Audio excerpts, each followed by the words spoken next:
Marie Samantha, sculptrice et graveuse à la Monnaie royale canadienne. Tu es mon invité aujourd'hui, donc je te remercie d'avoir pris du temps.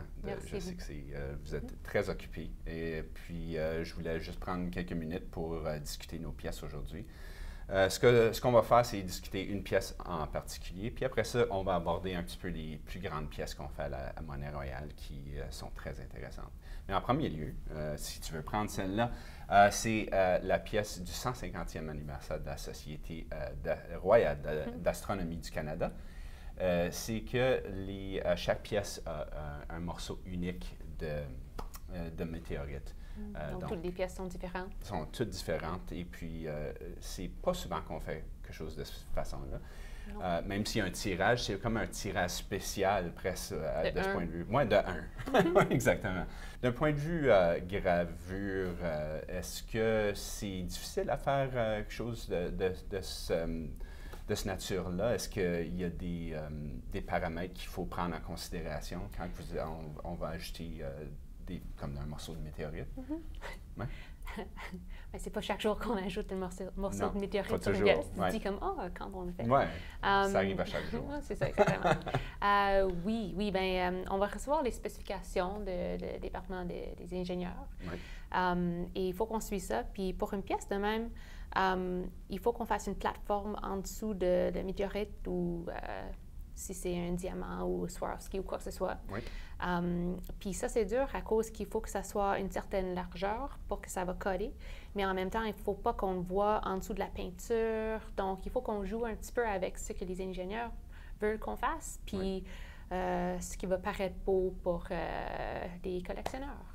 Oui. Mais ce que je voulais te parler un petit peu, c'est des pièces plus larges en général. C'est un aspect qu'on ne discute pas vraiment à la monnaie, vraiment, mais en même temps, ce sont des belles pièces qui ont beaucoup d'espace et on peut être un petit peu plus créatif des fois de ce point de vue-là. Mais ce que je voulais faire, c'est juste en discuter un petit peu si ça tente.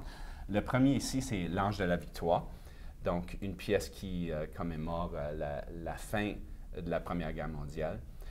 Pour une pièce comme celle-ci, c'est vraiment que tu vois que la gravure en général est exceptionnelle, mais de ce point de vue-ci, comme votre équipe à vous autres, c'est comment que vous approchez une pièce comme ça? Pour nous, ça, c'est vraiment c'est fun à faire. C'est intéressant à cause que on peut mettre plus de détails, évidemment, puis aussi la profondeur du relief, l'auteur du relief. C'est plus, comme d'habitude, une pièce de 38 mm, on va avoir peut-être 0,3 mm de relief, ce qui n'est pas beaucoup, évidemment. Tandis que pour celle-là, quelque chose comme ça, je ne sais pas c'était combien de millimètres exactement, mais c'est vraiment plus que ça. C'est peut-être, je ne sais pas, 2 mm ou quelque chose, ce qui est beaucoup pour nous. Oui, non, ça fait une grosse différence. C'est ça, donc ça nous donne la chance de vraiment sculpter un visage plus rond, de mettre des petits détails qu'on n'aurait pas eu la chance auparavant. Donc, c'est ça ce qui était... Je trouve sur les petites pièces, en général, quand même assez, on a assez de détails, puis c'est vraiment beau à voir, mais sur une grande pièce, comme vous avez dit, vous voyez vraiment les petits détails. De ce point de vue-là aussi, comme le soldat qui est dans les bras de l'ange, vous voyez vraiment que... Son uniforme. Oui, son uniforme, puis le fait qu'il est lisse, ça a l'air comme du matériel en même temps. Et puis, le fait que l'ange et le soldat ils ont plus de relief que d'habitude, comme tu avais mentionné. C'est vraiment, tu vois la différence. Et puis, prendre ça en main, tu vois vraiment le relief et ça fait une grosse différence. Ça nous donne la chance de sculpter, de donner l'apparence de la texture, comme tu as dit, dans son uniforme. Le visage, au lieu d'être plate avec juste le nez qui sort un petit peu, le visage en entier, ça peut sortir. Puis ça paraît vraiment aussi, des pièces comme celle-là, celle de la Confédération l'année passée aussi. On voit vraiment comme c'est plus 3D, disons, que d'habitude. Donc, tu trouves-tu en général aussi que ces pièces-là sont plus le fun à sculpter? C'est-tu vraiment plus intéressant? Oui, pour moi. C'était aussi plus compliqué à cause que, premièrement, ça prend plus de temps. Donc, tu passes peut-être un mois en train de sculpter une chose. Puis aussi, on ne peut rien cacher. Parce que dans une petite pièce, des fois, on ne va pas vraiment voir les yeux.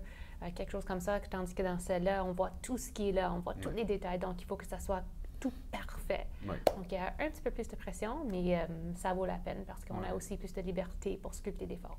Moi, puis ça paraît vraiment comme je suis un fan de vous, comme vous le savez. Et puis, en même temps, quand on voit tous les détails, c'est vraiment plus intéressant à voir.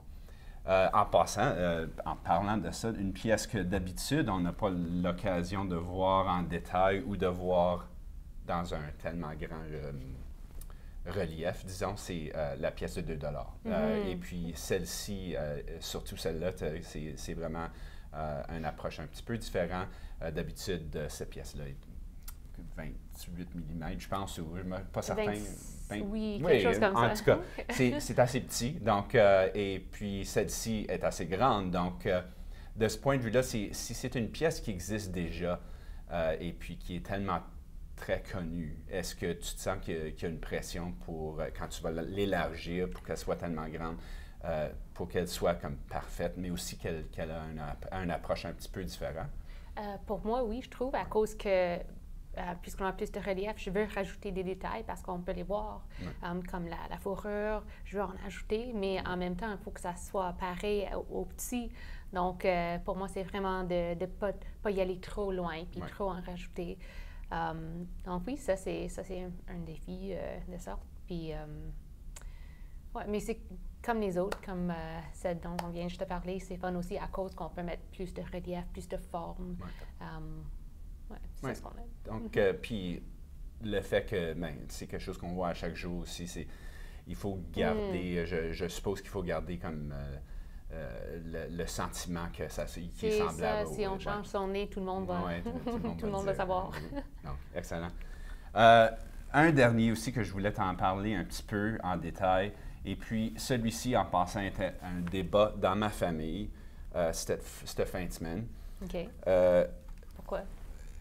En général, c'est un tyrannosaure. Il a été vraiment bien sculpté, celui-ci. Et puis, je parlais avec mon neveu, qui est un expert en dinosaures.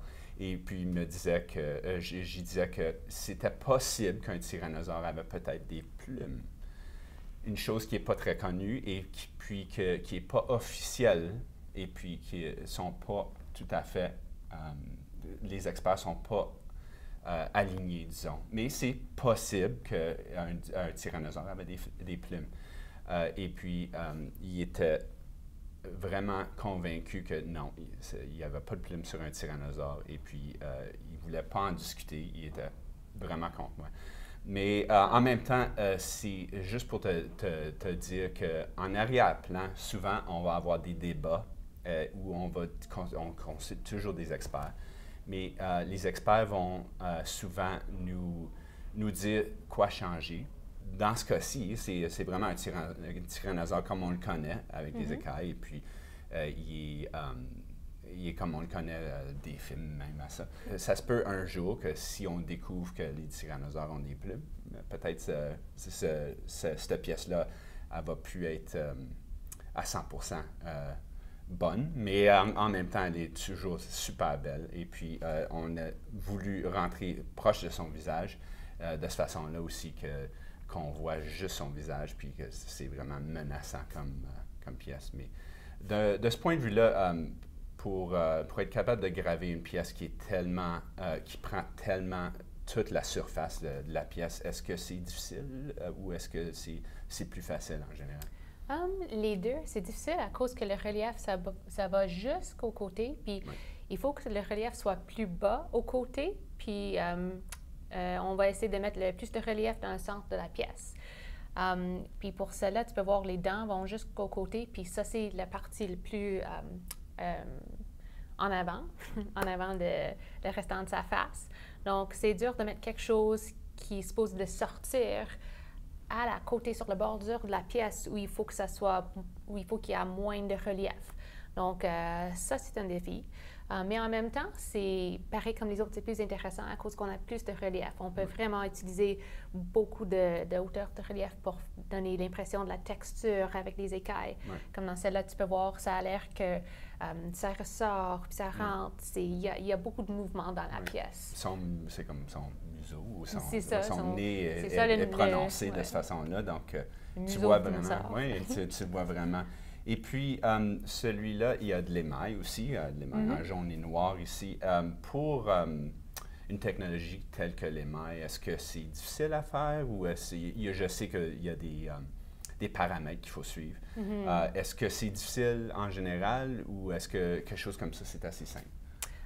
Ça dépend de l'image qu'on reçoit. Des fois, on va recevoir des images des artistes qui il n'y a pas assez de place pour mettre l'émail. Donc là, il va falloir qu'on change l'image, on fait des petits trucs de sculpture. Mais pour cela, je pense que ça a été bien fait, c'était assez facile. Oui. Et même si c'était difficile, c'était fait par un de mes collègues, Alex. Il a beaucoup de talent, donc je suis certaine que même si ça a été difficile, il n'y aurait pas eu de problème. Oui.